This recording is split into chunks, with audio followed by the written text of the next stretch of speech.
change my mind. Always, always. Me and my man just got our own label.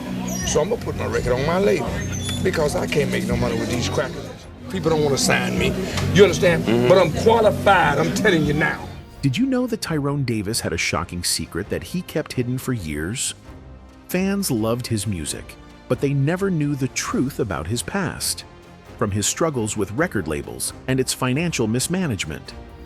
I'm real old, but I know what to do I? Shit, the proof is in the pudding. I'm telling you that right now. If you give me a shot, I'll give you a... You hear me? To alleged misconduct with female fans and his trouble with heavy alcohol and substance consumption. Why did he keep it hidden? Could have changed everything if people knew about it. In this video, we will reveal the truth behind Tyrone Davis's hidden past.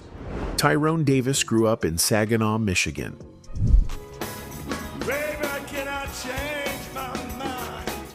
He moved there when he was 14 to live with his father, who was a minister. But Tyrone had a love for music. When he got older, he moved to Chicago in 1959. In Chicago, he found a job working as a valet for a blues musician named Freddie King.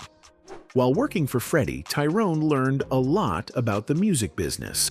He loved the blues, and it showed in the music he made later in his career.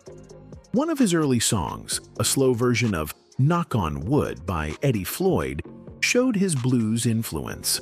Another song, A Woman Needs to Be Loved, was also inspired by the training he got from blues legends. In Chicago, he became friends with famous blues artists like Bobby Blue Bland and Little Milton. He also met Otis Clay, who became a lifelong friend. Tyrone started performing in blues clubs on the west side of Chicago. He knew how to entertain a crowd, and people loved his voice. One day, a singer and pianist named Harold Burridge saw him perform.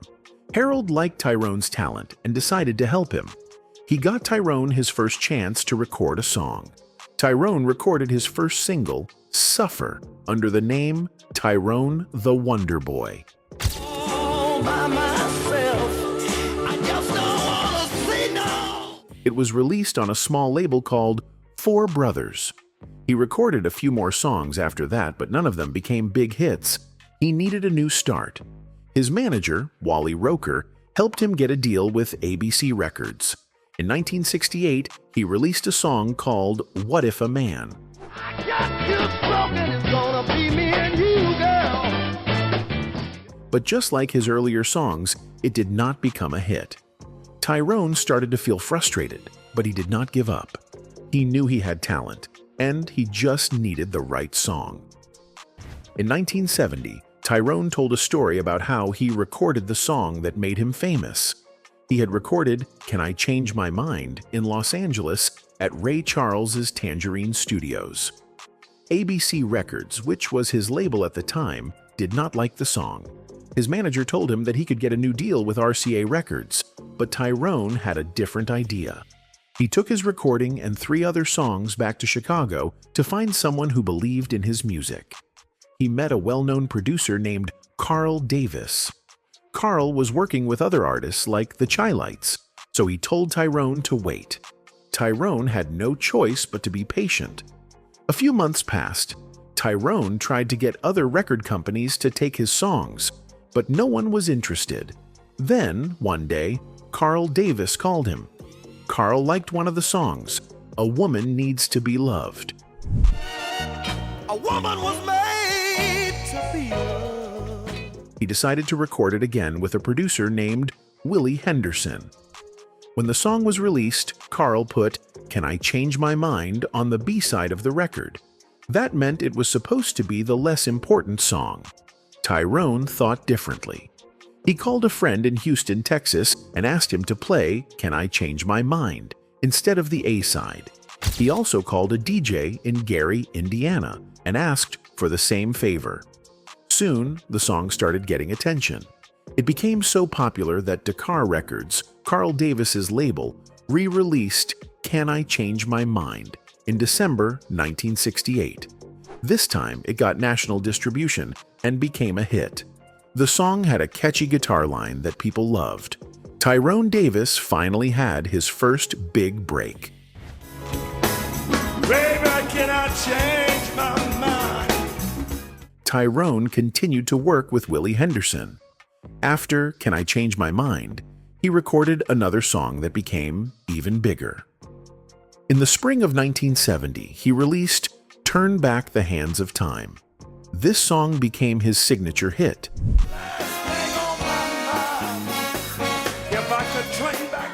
People loved it, and it played everywhere. Between these two songs, he recorded his first full album for Decca Records. But it was his second album, released in the summer of 1970, that made him even more successful. This album became one of his best-selling records. For Tyrone Davis, almost every song he released on Decca Records became a hit. From 1968 to 1976, his music was always on the R&B charts. When he left Decca in 1976, he joined Columbia Records to continue his career. Most of his songs had a smooth and catchy sound. They were recorded in Chicago with some of the best musicians. The sound was clear, and the music often had beautiful string arrangements. These were done by Tom Washington, who was great at making songs sound special. Tyrone worked with the same group of writers and producers for many years. In 1971, a songwriter named Leo Graham wrote a song for him called Could I Forget You? By 1973, Graham and Richard Parker became the main people behind Tyrone's music at Decca Records. Tyrone was not just a singer, he was a great performer too. He had an amazing live show that made people excited. His band was one of the best in the music industry. Some said only James Brown's band could match their energy and sound. Tyrone's live performances were full of life, and people loved to watch him sing. He had a special connection with female fans. Women adored him, and he once admitted that he didn't know exactly why. He just knew that they loved his music and the way he performed. He had a smooth and charming way of singing that made women feel connected to his songs. His success came from his ability to mix blues with soul music. He put deep emotions into every song he sang. One of his most powerful performances was an 8-minute version of I Wake Up Crying, originally sung by Chuck Jackson in 1961.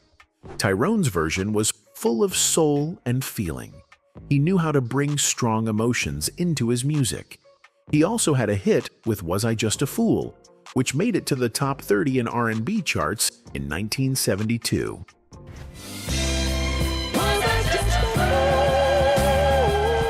Another great song was Where Lovers Meet, which had a funky groove. He could also sing songs that had a southern soul feeling, like I'm Just Your Man. His ability to perform different styles of R&B made him stand out from other singers. Tyrone also had a talent for singing other people's songs. He could take a song and make it sound like his own. One example is It's All in the Game, which was originally by Tommy Edwards. He made it the title song of his fifth album in 1973. Another example is Love Bones, a song by Johnny Taylor. Tyrone gave it a fresh and soulful touch, making it special in his own way. He was a gifted singer who knew how to connect with his audience through music. Even though he was great at singing slow songs, his biggest hits were the ones with a groove. Songs like There It Is and Without You, In My Life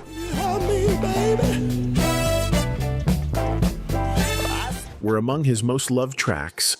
Both became top 10 R&B hits in 1973. But as he rose to fame, there were also bad rumors about him. Some people said he was involved in misconduct. These stories spread, and some fans started to look at him differently. Even though no court found him guilty, the rumors did not go away. Back in those days, people paid a lot of attention to what celebrities did in their personal lives. Any bad story could hurt a singer's career. For Tyrone, these rumors made things harder. Some people still supported him, but others were not sure what to believe. His name was no longer as clean as before, and this affected his reputation. Baby, I cannot change my mind. Besides these rumors, Tyrone had other struggles. He had problems with drinking. Some people close to him said he drank too much, and it started to affect his work. At first, he was still able to perform well, and his fans didn't notice much. But after some time, things changed. He showed up late to performances, and sometimes he didn't sound as good as before. Fans who once cheered for him now wondered if he could continue singing at the same level. Some of his shows were not as great as before because of his drinking. People started whispering about his problems, and this made it even harder for him. Because I can't make no money with these crackers. People don't want to sign me. You understand? But I'm qualified, I'm telling you now. Tyrone's troubles did not stop at drinking. Some sources said he also used other substances. Being famous was not easy, and some artists turned to drinking or drugs to handle the stress. This was a common problem for many singers, and Tyrone was no different. When people heard about his struggles, they worried about his future in music. Some clubs and event organizers were not sure if they should book him for shows. They feared he might not perform well, and this hurt his career.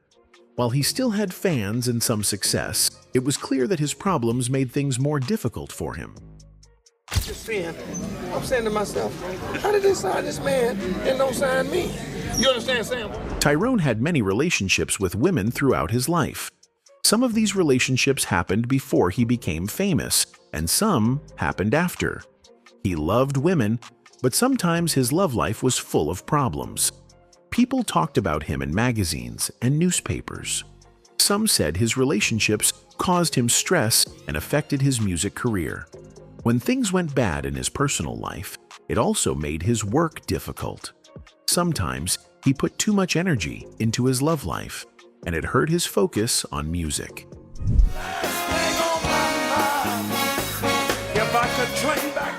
Even though he became a famous singer, Tyrone Davis had money problems later in life. At the height of his career, he made a lot of money. But over time, things changed. He faced big debts and struggled to keep up with his expenses. By the early 2000s, his financial troubles became worse. He had no choice but to file for bankruptcy. It was a sad turn of events for someone who had once been a big name in R&B music. Many people were surprised that an artist like him could end up in such a bad financial situation. Tyrone Davis sat down for an interview and shared his story about his journey in the music industry. He had been in the business for a long time and had seen many changes. He knew how things worked, and he wanted to tell his story. Tyrone wanted people to listen to him and take him seriously. He wanted everyone to understand that age did not mean he had lost his talent. He believed in himself and knew he could still make great music. He explained that the proof of his talent was already there. "If you give me a shot, I'll give you a hit," he said. "You hear me?" He had confidence in his ability to create good music, but he needed a chance to prove it. I'm real old, but I know what to do I? Shit, the proof is in the pudding. Hey, I'm telling you that right now. If you give me a shot, I'll give you a... You hear me? Tyrone talked about his own music label. "Me and my man just got our own label, so I'm putting my record on my label," he said. He explained that he could not make money with big record companies. They did not want to sign older artists, even if they had talent. "I'm old, and people don't want to sign me," he said, "but I'm qualified. I can get a hit record." Me and my man just got our own label, so I'm gonna put my record on my label because I can't make no money with these crackers. People don't want to sign me. You understand? But I'm qualified, I'm telling you now. He then talked about his past in the music industry. "I was with CBS, the biggest record company in the world," he said. He had worked with top people in the business, and he had experience. But now, things had changed, and he was not getting the same opportunities. Tyrone could not understand why new artists were getting signed while he was ignored. "How did they sign M and not me?" he asked. "I don't understand that." He was not trying to insult the younger artists, but he wanted to know why the industry had turned away from experienced singers like him. He knew that the music business worked in strange ways. "I know how it goes," he said, "but I just want you to remember what I'm saying." He wanted people to recognize his talent and give him the respect he deserved. Tyrone then talked about another artist who had made it big. "How did this man get with Jay?" he asked. "How did he do that?"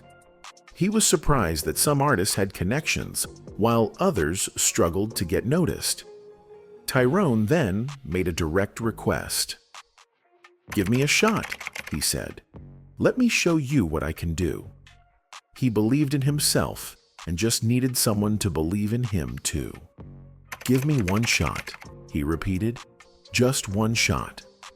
Give me a shot. To put Tyrone on the same label with R. Kelly and Selena Johnson. Give me a shot. Give me one shot. Davis had a hard time with record labels. He worked with many music companies, but things did not always go well. He wanted to have control over his music, but the companies wanted to make the decisions. This caused problems between them. Davis also had issues with money. He felt that he was not getting paid fairly for his work. Many artists during his time had the same problem. Record labels often kept most of the money, and the singers did not get what they deserved. Davis was not afraid to speak up about this, but it did not always help him. Man, just got our own label, so I'm gonna put my record on my label because I can't make no money with these crackers. People don't want to sign me. You understand? But I'm qualified, I'm telling you now. Because of these problems, he changed record labels more than once. He hoped things would be better with a new company, but the issues kept happening. Sometimes, labels did not promote his music properly. Other times, they did not pay him what he expected. This made things difficult for him. Even though he had many hit songs, he still had to fight to get the money he earned. This was a common problem for many singers, but it hurt Davis a lot because he worked so hard on his music. In the 1980s, Davis also had big problems with his management team. He trusted them to handle his career, but things went wrong. He believed that they did not take care of his money the right way. There were problems with his contracts, and he felt that he was losing money because of bad management. He became frustrated and decided to take legal action. He wanted to fix the problems and get what he was owed. These legal battles were not easy. It took time and energy away from his music. He had to find new people to manage his career. Changing managers was not simple because he had to make sure he picked the right people. He needed someone he could trust. After his legal battles, he continued making music, but the problems with money and contracts always followed him. But as he got older, his health started to get worse. He had diabetes, which made him weak. Over time, he struggled to perform like before. His voice was not as strong, and his energy on stage was lower.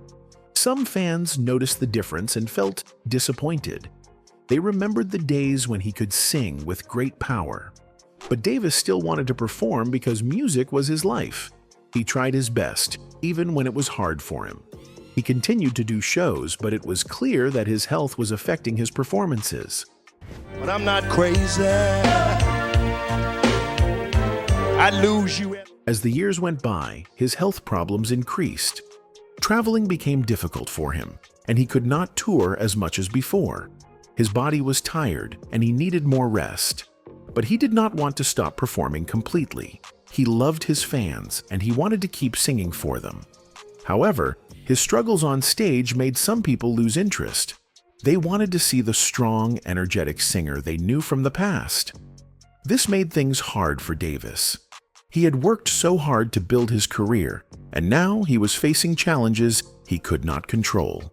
Even though his health was getting worse, he still gave his best effort. He did not want to let his fans down, even when he was in pain. During the late 1980s and early 1990s, his popularity started to drop. New styles of music like hip-hop and new jack swing were becoming popular. Younger artists were taking over the music scene. Many soul singers from the past struggled to stay in the spotlight, and Davis was one of them. He wanted to keep up with the new trends, so he changed his style. He experimented with different sounds to attract younger fans, but some people did not like these changes. They felt that he was moving away from the soulful music that made him famous. They wanted him to stick to his old style. Some critics said he was trying too hard to fit in with new trends. They believed he should have stayed true to himself instead of changing his music to stay relevant. If you're talking about real singing, real blues, real whatever, if I could turn back the hands of time, it would be with Mr. Tyrone Davis! Even with these challenges, Davis continued making music. He did not want to give up on his passion. He kept recording and performing, hoping to win back his audience. But the music industry was changing fast, and it was hard for older artists to keep up. His songs were not getting as much attention as before. He still had loyal fans, but he was not as famous as he once was. This was frustrating for him because he had spent years building his career. But he never stopped loving music.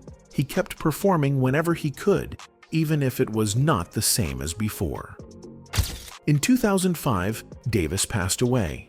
His death was a sad moment for his family, friends, and fans. But soon after, a family dispute began. His children and ex-wife argued over his estate. They went to court to fight for his assets. This situation got a lot of media attention. Many people were shocked that his family was arguing right after his death. Some felt it was disrespectful to his memory. Others saw it as a common issue among celebrities. When famous people pass away, their families often fight over money and property. Davis had worked hard all his life, and now his loved ones were in a legal battle over what he left behind. Even though Davis had struggles in his later years, his music still touched many lives. His songs remain popular among soul music lovers.